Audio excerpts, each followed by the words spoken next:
আসসালামু আলাইকুম। আপনারা সবাই কেমন আছেন? আলহামদুলিল্লাহ আমরা ভালো আছি। রূপালী মাছটা আমি হলুদ মরিচ দিয়ে মাখায় রাখছি। আর এদিকে তেল দিয়ে দিছি, তেলে এলাচ আর দিয়ে দিলাম আমি পেঁয়াজ কাঁচামরিচ। এটা দিয়ে আমি একটু ভালো মতো ভেজে নেব। আর এই মাছটা ভুনা কিন্তু দারুণ লাগে, খেতে অসাধারণ লাগে। আমি পেঁয়াজটা একবারে বাদামি কালার করে নেব, বাদামি কালার করে ভেজে নেব। তারপর দিয়ে দেবো আমি আদা পেস্টটা দিয়ে আমি একটু ভালো মতো ভেজে নেব, যাতে কাঁচা গন্ধ না থাকে। আর এটা খেতে কিন্তু অসাধারণ লাগে। আর এখন মশলা দিয়ে দেবো লাল মরিচের গুঁড়া, আর দিয়ে দেবো হলুদের গুঁড়া আর ধনিয়া দিয়ে দেবো সামান্য একটু লবণ যেহেতু দেওয়া আছে আর একটু কমাই দেবো। দিয়ে আমি মশলাটা ভালো মতো কষাই নেওয়া শেষ। এখন দিয়ে দেবো আমি মাছটা দিয়ে একটু ভালো মতো কষাই নেব।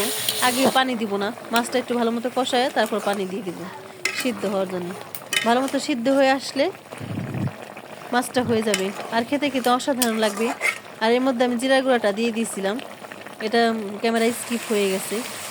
আর দেখেন এই যে তেলটা উঠে গেছে। এখন আমি ধনিয়া পাতা দিয়ে দিব, ধনিয়া পাতা দিয়ে আমি নামিয়ে নেব। কিন্তু 5 মিনিট রেখে আমি নামিয়ে নেব। আর এটা খেতে কিন্তু অসাধারণ ছিল,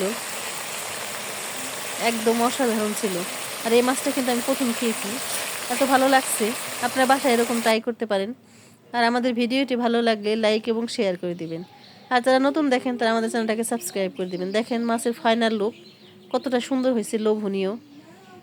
এই মাছটা কিন্তু অনেক সুস্বাদু খাবার ছিল, মাছটা কিন্তু মজাদার ছিল একদম। এটা আমার ভালো লাগছে। আর এই মাছটা আমি প্রথম খেয়েছি, দেখেন একদম লোভনীয়, ভুনা ভুনা গরম ভাত দিয়ে কিন্তু সেই অসাধারণ। দেখেন কি সুন্দর কালার আসছে। ভালো থাকবেন, সুস্থ থাকবেন, আল্লাহ হাফেজ।